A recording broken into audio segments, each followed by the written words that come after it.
What if I told you burnout isn't actually caused by how much you have on your plate, but by how disconnected you are from yourself? If that lands, you're not alone. So many high performers are doing everything right on paper, but still waking up wondering, is this it? Welcome back to the Higher Alignment Podcast. I'm Minty Lam, and I help high performers and executives heal burnout so they can feel energized, present, and fully aligned without sacrificing their success. In this final episode of the High Performer Reset series, I'm breaking down the exact strategy that took me from feeling exhausted and disconnected to building a life that actually feels as good as it looks. We're talking about what burnout really is and the 3 levers that will help you finally get to the other side. And here's the truth. This isn't about more information. It's about finally having the capacity to apply it. So stick around because by the end of this episode, you'll know exactly what's been keeping you stuck and what it actually takes to change it.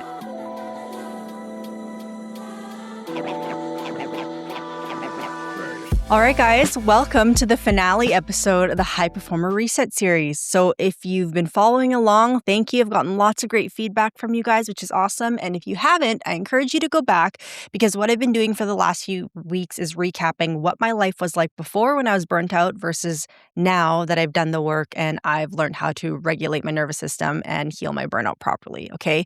Life has looked completely different, to say the least. Even yesterday, well, it wouldn't be yesterday now by the time this comes out, but I did a post recently about how my life has changed so much since I've done this work. And if you would have told Mintu 5 years ago that this is the life I'd be living now, I wouldn't have believed you, but also that version of Mintu wanted it desperately so bad, but this would have been too much freedom for her, which sounds crazy because that's all I wanted, but I wouldn't have known how to handle it. I would have panicked. I would have freaked out. I would have sabotaged it in some way. It took a specific strategy and working with my nervous system to get me to this point where I'd be able to hold this level of freedom. So today, what I'm going to do is I'm going to give you that exact strategy, okay, as best I can in an hour here, right? Because the reality is this work, while I'm going to give it to you through a podcast right now, has to be put into practice. It has to be put into action.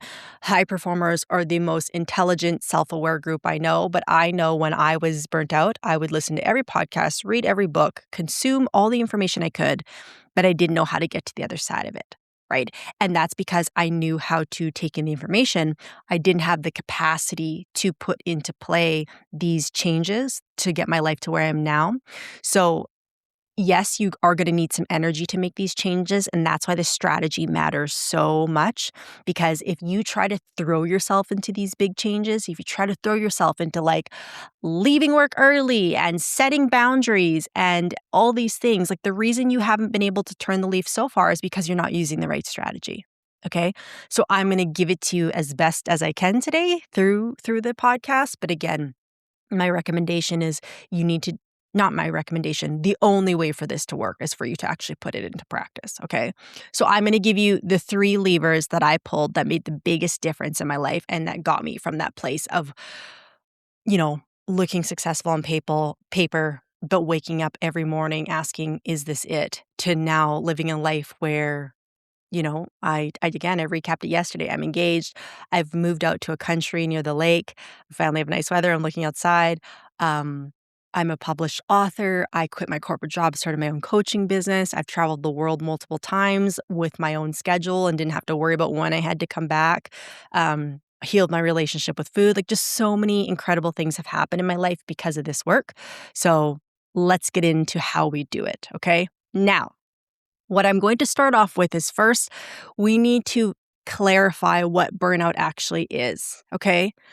Burnout is not because you have too much on your plate. It's not because you don't love the work you do. It might be a part of it, but that's not the root of it. It's not because you're broken or you can't handle it. The root cause of burnout is disconnect within. Okay. So I use this visual with my clients. If you're watching this on YouTube or we put this clip out there, you'll see what I mean. But the reality is we're multidimensional beings. We have a mind, we have a soul, we have a heart, we have a body, okay? These are all part of who we are as humans, okay? So burnout happens when there's disconnect, which means there's the version of you that's in your truest, most self-accepting form, which means you feel free, you feel light, you feel grounded, you're doing your best work, you feel happier, lighter, content. We all know when we're kind of in that state. And then there's a version of you that's showing up every day that if you're in burnout right now, feels exhausted, feels overwhelmed, feels completely disconnected and isolated from the life that you're living. And when that connection point between those two versions has grown and grown and grown, you have this gap in between. And that gap in between is where the perfectionism and the control freak and the cranky pants and the poor sleep and the addiction and all these things, those creep up when that gap exists. Okay? So the process of healing burnout is not quitting your job, is not completely changing industries altogether.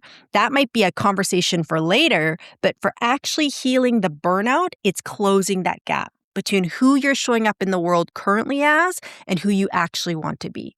Okay? Finding that alignment, bringing those two versions into alignment with each other. Okay? That's the process of healing burnout. Now, you might be saying, well, Minty, what does that look like? Like, I don't even understand what you mean disconnected inside. Like, I'm with myself all day long. Like, how am I disconnected? Okay. Well, that's what we have to find out. Because like I said, maybe this job isn't in alignment with you. Maybe it is time for a career change or a move or something like that, right? But you don't want to make that decision from a burnt out place, because when you're burnt out, you're quite literally at your most debilitated state. You're not thinking big picture. You're not seeing all the paths and opportunities in front of you. There's something called your prefrontal cortex, which is responsible for high-level thinking and problem solving and creativity that quite literally is shut down when you are in a dysregulated state, when you are burnt out. You don't have access to it because your body goes, she doesn't need that right now. He doesn't need that right now. So we're going to shut that down, right? And we're just going to keep all the other things going that actually she needs or he needs to survive. Okay. So then if you're going to make a decision about a career change, which is a pretty big decision, like, wouldn't you want to make that with the most intelligent part of your brain online? I think so. Right. So that's why a lot of people will come to me at that point feeling like that's the only option they have is to leave. And I always tell them, we'll revisit this question of whether this job is right for you or not. But we're going to do that once we've gotten you out of burnout, because I promise you it's going to be a much clearer picture then. And you're either going to be like, absolutely, it's time to leave and I feel so empowered in this decision. Or you're going to say, wow, like, no, I'm actually really happy here. I just needed to tweak some things. Okay. So that's the process of healing burnout. So again, how do we create more connection though? If I'm with myself all day long, like, what do you mean I need to connect with myself more? Okay. The first step we need to do in reconnecting with yourself is learning the inner workings of your nervous system. Okay. So these 3 levers that I implemented that completely changed my life, I'm going to give them to you now. The first lever is learning to understand the signals of your body and your nervous system and how it communicates with you. Okay.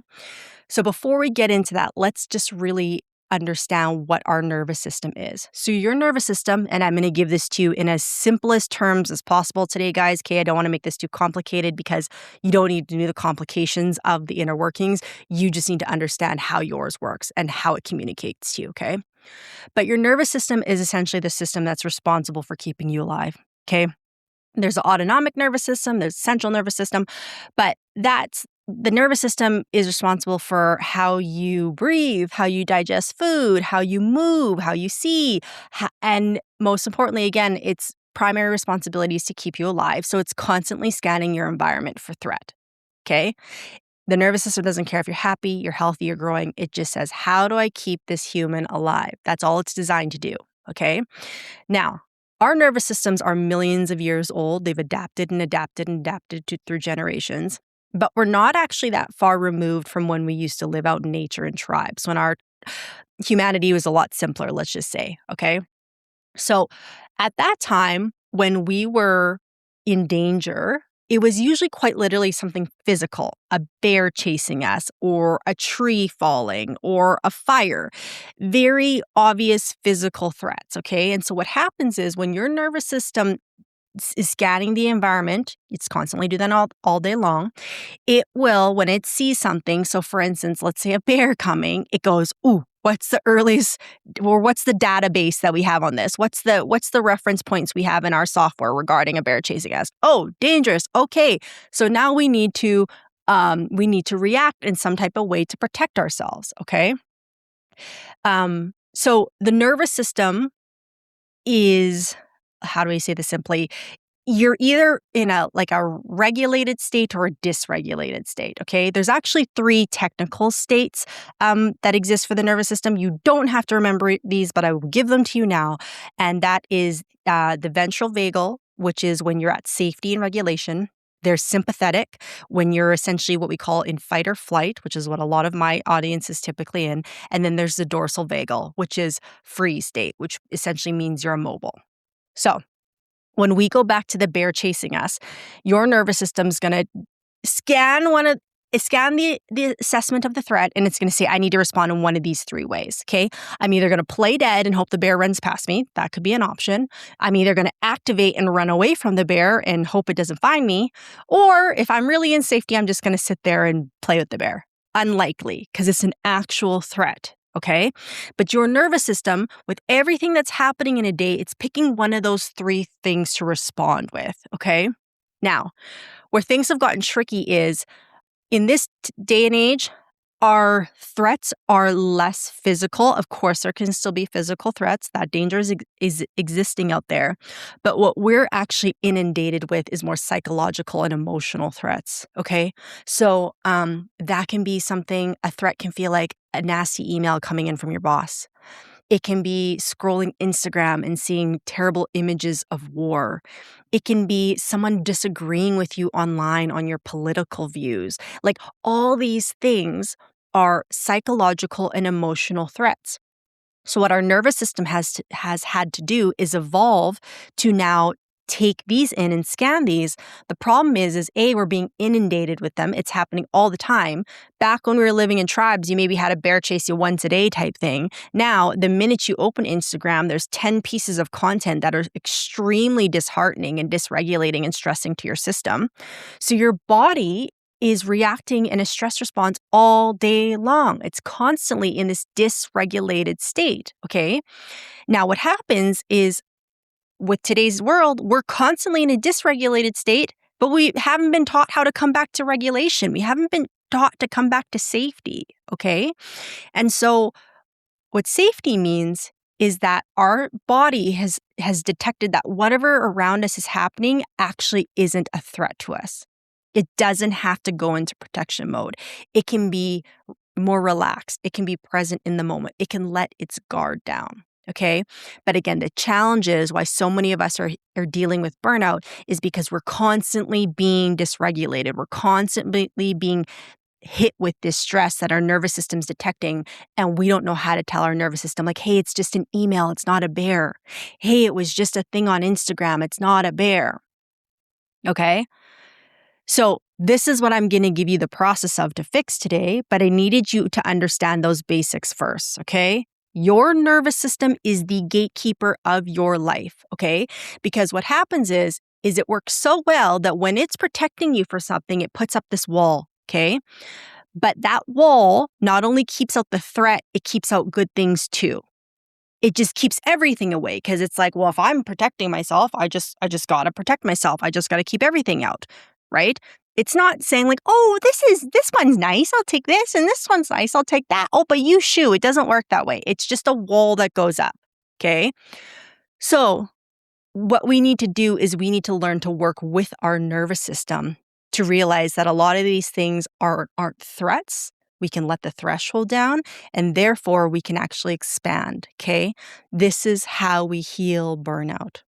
Okay, if you're an executive who's craving more clarity, happiness, and a sense of real inner peace in your day-to-day, make sure you hit follow so you never miss an episode. This show is here to help you lead, succeed, and actually feel good while doing it. And if something resonates today, give it a like and share it with someone else who could use a little bit more calm in their life too. So now let's get into the 3 levers. So the first one I mentioned, we need to learn to understand the signals of our body, okay? That was the biggest first step for me. Now, what does that mean? Again, when your nervous system is dysregulated, it's going to communicate with you in certain ways. When your nervous system is regulated, it's going to communicate with you in certain ways. Okay. So for me, when I'm in regulation, I feel loose. My body feels more relaxed. I feel free. My mind is present. It's not thinking about yesterday, tomorrow, and everything in between. Like it's actually here with what I'm doing in the moment. I don't feel the need to check things. I feel like I actually want to put away my phone. Like I don't actually want anything taking me out of the moment. I want to be here. When I'm regulated, I'm more loving. I can have longer hugs with my fiance. I can have longer conversations with my mom. I don't feel like there's anywhere to be rushed off to. I do my best work. I'm more creative. I'm more adventurous. I'm more fun. Like I want to try new things and I want to try things that I'm not good at. Um, I laugh more. I'm I, I'm I'm more understanding. I'm more compassionate. Yeah, I'm just a better version of myself when I'm regulated. Okay. When I'm dysregulated, my chest gets tight. My digestion slows down or becomes non-functional at all, which will typically be pain in my stomach, hard time digesting my food, sometimes throwing up in the past, as you guys have heard. My body becomes very tight. So I'll often, my back will get tight and I'll be like, oh, I need a massage. My neck will get tight and I will sometimes get headaches as well too. Doesn't happen very often anymore, but that can be it. I start to overthink. So I'm rarely in the moment. I'm constantly like thinking in the background about something that needs to be done or wondering how something's going. I struggle to give up control. So someone will offer to do something for me and I will still want to do it even though I don't need to. It's not a me job anymore, or it would be perfectly fine if they took over it. So I become more controlling. I worry more. So what if this happens? What if that happens? What if this happens? Oh, well, maybe let me redo that. I just can't settle on anything. Um, my knee will bop. That's one where I can tell I'm pretty dysregulated is my knee will bop. And I just struggle to sit still. And again, I'm not as connected. I'm a little bit shorter with the people around me. I don't hug as much. I find more excuses to not do the things that I actually know feel good to me. It's just, yeah, that's how my body communicates to me. Okay. So for you, what I would do is if you haven't done this work before, what I want you to start doing is going through your day and writing some of these things down. Are you overthinking? For another one for me is consuming sugar. That's a big one for me. I know if I'm eating more sugar, I'm more dysregulated. Actually, let me just give you the list that I give my clients. So do you overthink? Are you trying to perfect everything you do before you let it go? Are you overly attached to outcomes or fixated on outcomes? Are you short-tempered? Any physical ailments in the body? Constantly getting sick? Constantly having a knee injury or back injury or acne or cold? Anything like that? Any addictions, any sort? Vape, porn, weed, alcohol, sugar. That can be another one too. Trouble sleeping, right? Constant dread or doom and gloom, feeling more cynical with your thoughts, not being able to have thoughts that settle down. What else is on that list? Um, Feeling like you have to make decisions now, feeling like things need to be done now, like just any type of urgencies. I have a list of 18 symptoms that executives typically miss that are signs of burnouts commonly amongst them. So I'll actually put that in the show notes and you guys can refer back to those symptoms. But what I want you to do is once you've read that list is you need to start becoming hyper aware of the ones that your body is using to communicate with you. Because if you're those are your body's way of asking for help. That's your nervous system saying, hey, I need help. I need help. Mayday, mayday, mayday. But what most of us have done is we've gone ignoring them. So then we never stop to help it. And that's why we remain disconnected from ourselves because it's like a little person inside going, hey, I need this. Hello, can you give this to me? And you're just going, oh, that's just my stomach problem. Whatever. It's not telling me anything. Wrong. It's telling you a lot. Okay. So the first step in reconnection, the first step in healing burnout is learning to understand the signals of your body. Okay. So again, what I'll do is I will drop that in the show notes for you guys. And I would go through that list and see if you have any of those. Okay, so that's the first lever. One of the biggest struggles for high achievers is they can't tell whether they're burnt out or just overly tired. That's why I created the High Performer Stress Assessment, which will assess exactly what your mind and body are struggling with and what you need to start feeling more balanced, grounded, and happy ASAP.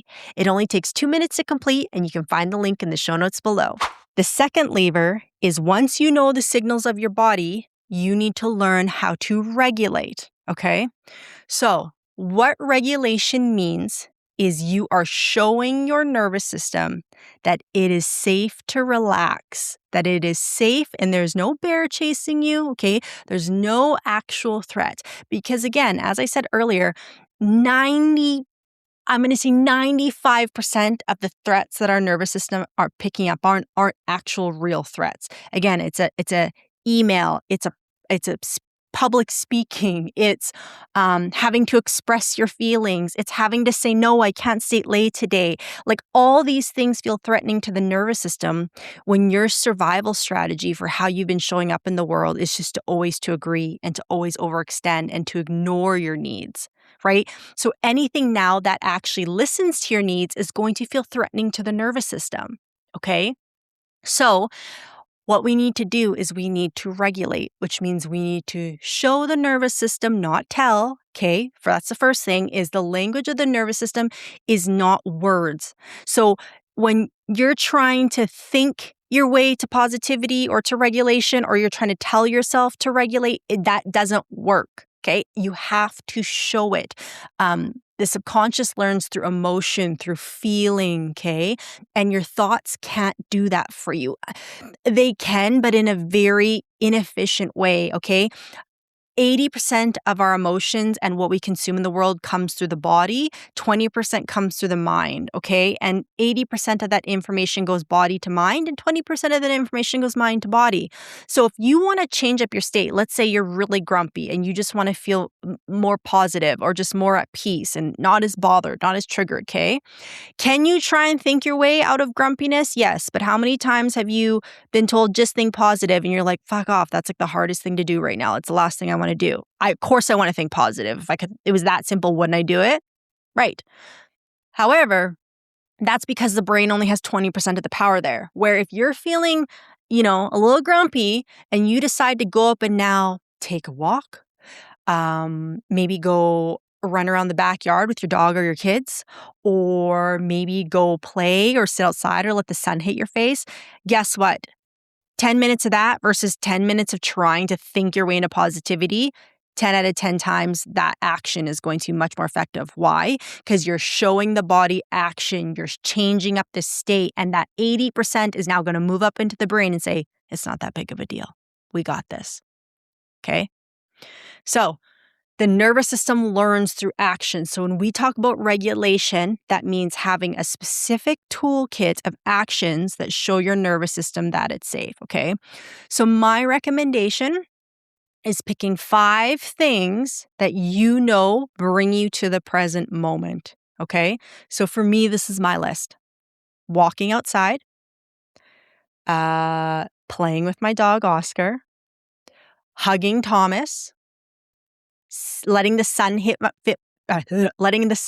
face, okay, like feeling the warmth of the sun, and then like dancing, stretching, music, because music makes me dance. I've been a dancer all my life, so even if I'm not talking about like performance, just like even around the kitchen, but just something that's a little bit lighter. So some positive, upbeat music, or even just some stretching. Okay, those 5 things bring me to the present moment. And how do I know that? It's when I do those 5 things, those previous symptoms I just talked about, the tight chest, the digestion, all that stuff, they start to settle. They don't feel so intense anymore. Okay? Now, the goal with regulating practices is consistency. It's not like intensity. Okay? So what I tell my clients is 5 times for 5 minutes a day is more effective than 1 time for 25 minutes. Okay, why? Because we constantly want to show the nervous system that it's safe to come down. It's kind of like a ladder, okay? And so when you're at a heightened space, every time you regulate for 5 minutes, once you're done, you want to check in with yourself and just ask if you even feel 5% better. And if you do, then you've done your job. You've regulated, okay? But what you want to do is you want to consistently bring that down. Okay, or constantly come back to that state. You don't want to just wait till you're like high strung and like completely off the deep end. Now I'm going to go regulate, because guess what? When you're in that state, it's actually harder. I always tell my clients, I tell them that their regulation breaks during the day are refuels at the gas station. Okay, so if you're a car and you're trying to do this long road trip, okay, you have two options. You either A, try and push it on one take of gas and get there as fast as you can. That's essentially fight or flight. Or two, find 3 gas stations along the way. Know you're going to stop there, okay? And will it take you a little longer? Yes. But will you know you're going to get there and have peace of mind that you're going to get there with no issues? Yes. Okay. The problem is most of us have trained our nervous system for urgency only and think that's the only way, where option B and stopping at the gas station is 9 times out of 10 an option for you with whatever project or day you're going through. That we just need to teach the nervous system that plan B is also an effective strategy for you. Actually, it's way more effective. You just need proof of it, okay? But the only way to reinforce proof and get the nervous system to believe you that this way is better is by consistency, okay? Dialing it in and just leaning in for a few weeks to a few months and seeing the difference, okay? So once you've made your list of 5, you're probably not going to start off with 5 minutes of 5 minutes, 5 breaks of 5 minutes a day. It's just when you're first starting, it's going to be too much. So I recommend to my clients twice a day. Once midday, once when you get home from work, okay? And again, it just has to be 5 minutes. But all you're going to do is from that list, you're going to do that, okay? And then once you're done, you're just going to take inventory. Do I feel even 5% or 10% more grounded in my body after? Okay. But again, what's most important here is consistency. So another resource I can put in the show notes, I have something called the 5-minute executive protocol. This is what I give all my clients. And what it does is it gives you a roadmap of the 5-minute interval I give them, what to do in those 5 minutes. And then my recommendation is every week for 4 weeks, you ramp it up. So for week 1, you do it once a day. For week 2, you do it twice a day. For week 3, you do it 3 times a day. For week 4, you do it four times a day. Okay. I will also plug that in the show notes here. But essentially, what you're doing every time is you're showing your nervous system it's safe. That email wasn't actually dangerous. That client meeting actually wasn't dangerous. We're safe. Okay. And again, it sounds silly because in your brain, you're probably like, yeah, it's just an email. I know. But again, the nervous system doesn't learn through the language of knowing or thinking or speaking. It has to come through the language of showing it. So what happens is when you get up from your desk and take a walk outside for 5 minutes, the nervous system goes, oh, well, if she's got time to go outside for 5 minutes, then there must not actually be a bear chasing us. So, okay, maybe we can relax a little bit. That's what happens. That's what the nervous system goes through when you do that. It goes, oh, she's got 5 minutes to sing and dance around like a 13-year-old pop star. I don't know that's coming to mind, but like she's got time to just bop around and sing. Oh, okay. Well, then that meeting must have not actually been threatening to her life. So maybe we can relax a little bit more. That's what the nervous system is interpreting when you take time to regulate and put these moments into play. Okay. And then that wall I was talking about earlier that goes up when you're dysregulated, guess what? That wall starts to just come down a little bit and come out a little bit because it's realizing it doesn't need to protect itself so much, that there's actually not real threats or danger around you. Okay. So that's step 2. Okay. Now, step 3 is the piece that kind of brings us all together. Okay. And step 3 is what we call disconfirming experiences. So once you've learned the signals of your body, you know how to really understand that. And then once you've started to put into play consistent regulating practices and you start to really feel, oh, I'm dysregulated. Oh, I'm regulated. Oh, I'm dysregulated. Oh, I'm regulated. And you really start to understand the language of that stress system and how it's communicating to you. Number 3 is what we call disconfirming experiences, which means curating new experiences to show your nervous system that it doesn't have to interpret that as a threat anymore. Okay? That doing this or saying this or showing up this way is actually safe for you. Okay? So let's use an example of leaving work early. Okay? Maybe you, let's say the office actually closes at 5 and you've been working till 7 o'clock every night. Okay. I have clients that work till 9, 10 o'clock every night. It's wild, but let's just say you're working till 7 o'clock every night. Okay. And so let's actually go through the 3 steps and how this would play out. So we're working till 7 o'clock every night. How do you know that it's dysregulating to you? Well, you barely eat throughout the day. So you skip breakfast. When you do eat, it's kind of hard to eat.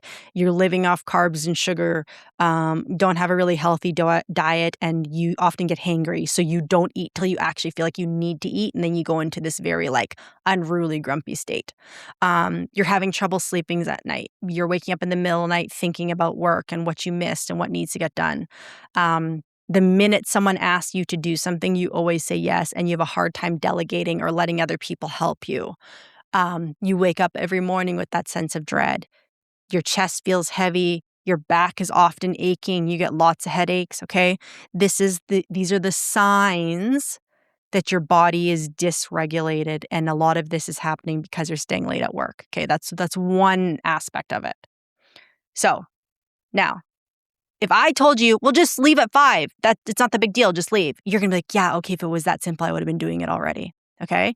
So now that we understand the signals of our body and that it's communicating that, hey, this isn't in alignment with how we want to show up at work anymore. Now we go to step 2, which means I need to create regulation in my body, okay? Because if I'm asking you to leave 2 hours every day at night, if you can't even get up and regulate for 5 minutes twice a day, there's no way you're going to leave 2 hours work early.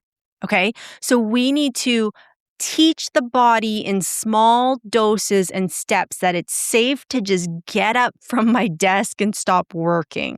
Okay, so now what we're going to do is we're going to start with twice a day, getting up from your desk for 5 minutes and doing one of your regulating exercises. Okay, and again, so what does this do? It allows your nervous system to see that, oh, we don't have to be in fight or flight all day. We don't have to think there's a constant bear chasing us. Okay, so it can come down just a little bit, right? That whatever those symptoms were can just come down ever so slightly. Okay, so it creates safety in the body. And then what that's also reinforcing is it's safe for me to take a break. Just because I take a break doesn't mean the world's going to end or something's going to catch on fire or someone's, you know what I mean? Like that's not going to happen just because I got up from my desk for 5 minutes, okay? So it's regulating to the nervous system, and it's reinforcing to the nervous system and the subconscious that it's safe to stop working for even 5 minutes, okay? So you're going to do that. You're going to do that once a day, move up to twice a day, move up to 3 times a day, okay? Once that feels like you're in a better flow of that and you're starting to see the effects, because you will, by the way, just 1 week of that, I promise you, all my clients come back and go, wow, that actually felt really good. Every time I came back to my desk, I could work faster. I was thinking clearer. I was more level-headed. You will feel the difference, okay? So now step 3 is, okay, so now we want to try disconfirming experience. So the office closes at 5. We usually stay till 7. Let's just try again a baby step of let's just try leaving at 6:30. Okay? Not in a regulated conscious state. You and I know 30 minutes isn't, again, it's okay to do that. The whole office has been gone for 2 hours. So now our disconfirming experience is we're going to leave 30 minutes early. And we're not going to do it every day. We're going to try it maybe once this week or twice this week. We're going to try and leave 30 minutes early. Okay? And what's going to happen is when you go to leave, so what I would recommend is doing one of your regulating exercises before you leave the office. Okay? Leave, because that's going to be a stretch for your nervous system. Your nervous system is going to go, oh my God, why did we leave? I forgot to do this. What about this email? You're going to get in your car and you're going to think of all the reasons you should stay, because the nervous system is going, we don't do this. The way I've kept you safe for the past 5 years is by staying at work till 7. So I'm going to try and do everything I can to convince you to stay till 7. Okay? Even though your boss isn't even asking you to stay till 7 anymore, you're just the one doing it. Okay? So First off, expect that to happen. You can expect to feel highly uncomfortable when you go to do this disconfirming experience, okay? But that's when you have to show, not tell your nervous system that it's safe to do this. So when you go to leave and it's yap in the back about how you have to stay, you need to show your nervous system. So you need to go, okay, I am going to go take my 5-minute walk. I'm going to come just a little bit down into regulation. I'm going to leave the office at 6:30. And once I get home, I'm going to regulate again. Okay. You need to create a regulation sandwich. Okay. So that regulation sandwich is going to allow the nervous system, because it's going to spike. You're going to regulate, you're going to be decent. You're going to spike into dysregulation.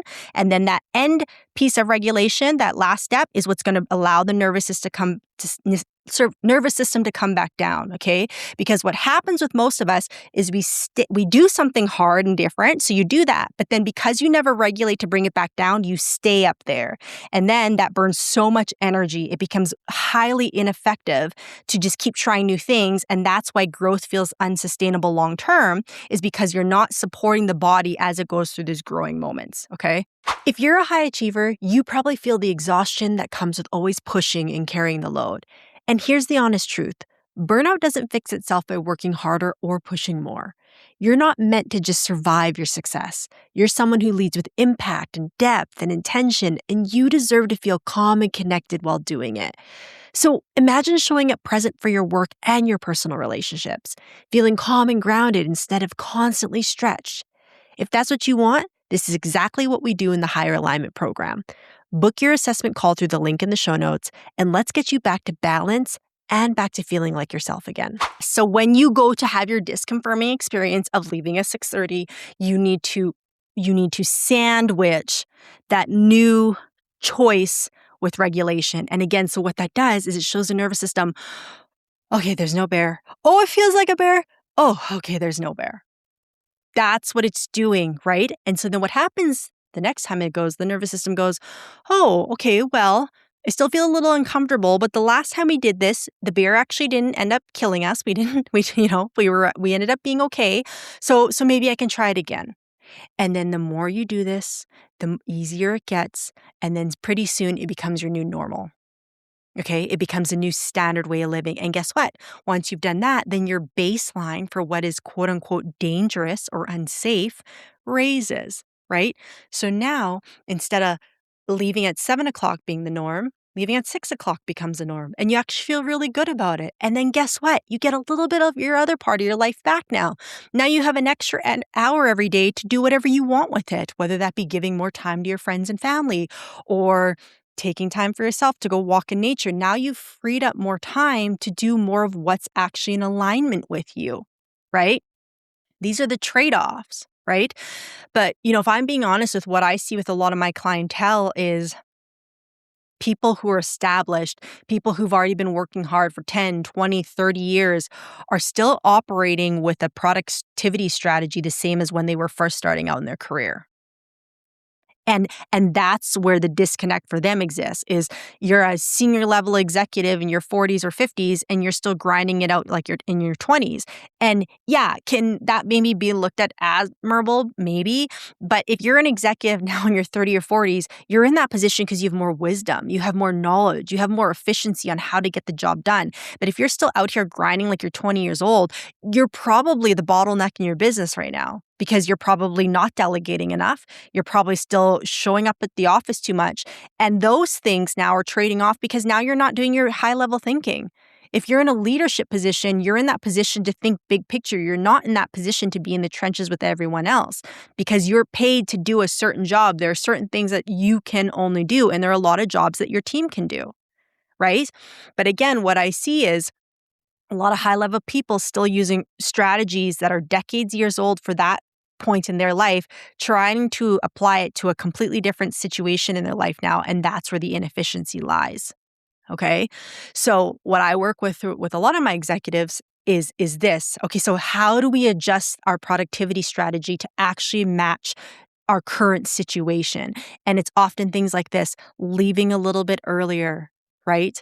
Because I was just talking with another client about this on the weekend. Like, if you really looked at all the things you had to get done in a day, 9 times out of 10, you don't need 10 hours to get it done. But because you're running inefficiently, which is what happens when you're burnt out, what's something that only needs 15% of your energy is now consuming 30-40% of it because the machine's not running effectively.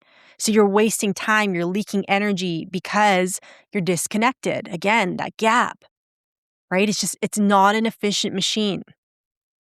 So as we, again, back to the disconfirming experiences, as we do this more and you have more regulation and you have more moments of safety in your body, which essentially means you become more present in your life, things are going to become a lot clearer as to what actually is in alignment with how you want to show up in the world, with how you want to show up at work, with how you want to show up with your family.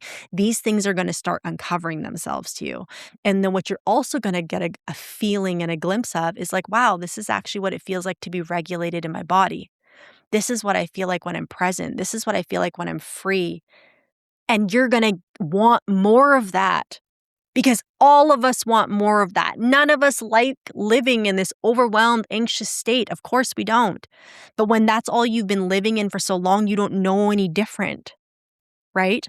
But when you start to get a taste of that, your nervous system is going to want more and more and more. And then guess what?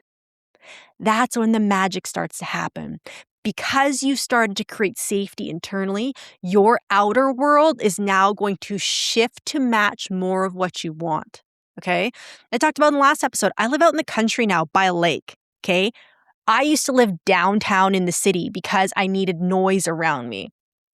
Now it is so quiet at night. Like, I walk outside, I don't have to see a car for 20 minutes because it's not busy out here, right? But again, I'm able to create this more peaceful environment to live in because I've felt more peace internally. If I was still chaos, fight or flight, Mintu all day long, I would have came out here and I'd be like, nope, I gotta go. And I would have blown up my relationship. I would have sabotaged this beautiful environment I'm living in because I didn't have the capacity to hold this level of peace inside. Right? So that's why disconfirming experiences are so important, because they allow you to experience glimpses of what you want your life actually to look like and tell your nervous system that it's safe to have these things. It's safe to rest. It's safe to have fun on the weekends. It's safe to have evenings with your friends and family. It's safe to sleep for 8 hours a night without waking up. It's safe to wake up in the morning and feel grateful for the life you're living instead of feeling like you have to run scared in order to be worth something. It's safe to feel content in just having a healthy body and loving relationships and a nice roof over your head. It's safe to say, hey, maybe I don't want to chase this career for the rest of my life and maybe I want to make a career change. It's safe to say, hey, I actually want to take off to Vietnam for a month and travel with my fiance. It's safe to say, maybe it's time to start having kids or get married or, just take on a new hobby. It's safe to do these things. And at the end of the day, that's all we want. There's very few people in the world who actually want to just make their business their sole legacy in life. I think there's very, very, very, very few of those people in the world. I think most people just want to have a comfortable living. They want freedom to to choose the things they want in life. But we all just want to be loved, and we want to have fun, and we want to laugh, and we want to be adventurous and experience things and create great memories. That's what we all want. And it's safe to do those things, okay? But if you've been feeling like you haven't been able to experience that for so long, it's not because it's not available to you. It's because internally, your nervous system doesn't feel safe to experience those. And so this is the basics of getting there, of showing it that, hey, I'm allowed to have more freedom. I'm allowed to have more joy. I'm allowed to experience more love in my life. I'm allowed to have more abundance. I can. But if you're feeling stuck in any area of your life right now, it is a nervous system capacity issue. Okay. And, one more thing I'll say is this work is so important to do in community and in relationship. I just hired another nervous system coach for myself. I always have a coach on the go, by the way, whether it's a business coach, a health coach, a nervous system coach, a spiritual coach. I always have someone in my corner supporting me through this journey because we all have blind spots. And to me, it's like, I don't need to reinvent the wheel. I just need someone to support me and be in my corner and help point these out faster to me.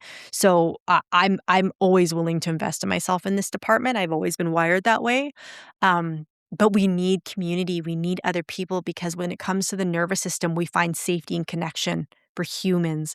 And yeah, you can do it by yourself if you want to, but I've been there and it's lonely. Like, honestly, it's lonely. Even if you have a partner, I have a wonderful partner. He's incredible. And I still have a nervous system coach because also I don't want him to ever feel like it's his responsibility to, I don't want him to ever to feel like he has to be my coach. He can co-regulate with me. He can love me and support me, but my coach is my coach. You know what I mean? And she's here to help me do that stuff. So it's really important to have people who've either done it already supporting you along the way or someone that's just a really great supportive safety for you. Ideally, you're getting both in the practitioner, right? But that's also a really important piece to this is having someone who's walked the walk alongside with you the way. And that's something I'm just super, super, super, super grateful I get to do with my clients because it's the most fulfilling thing ever. So here's the path to healing your burnout, to becoming more connected, to feeling more aligned in your life, to having a life that actually not just looks good on paper, it feels good on paper. 1, becoming highly aware of the signals and how your nervous system communicates to you in your body. 2, learning how to regulate when those signals come up, not waiting till you're completely broken down on the side of the road, but staying on top of it so that you get even more in tune with your system and what it needs. You can anticipate its needs before it's screaming for help. And 3, disconfirming experiences. As you learn to create safety in your body, you can expand what your nervous system views as safe. And when you do that, this is how you attract the life that feels most aligned with you, the life that actually feels good. Okay? So there's going to be some resources for you in the show notes. Please use those. And of course, if you've been listening to this and you're ready, like, I'm here. I'm here for people who want to do this work, for high achievers, for executives who already are highly aware of what's going on. They just need someone to get them over the other side. Okay? And I'm telling you guys now, life, there's so much available for all of us, even me with the life I'm living now. I still know there's another level. And that just means way more freedom, way more abundance, way more love, way more joy. And I promise you, if you just commit to finding a way to get there, it'll happen for you too.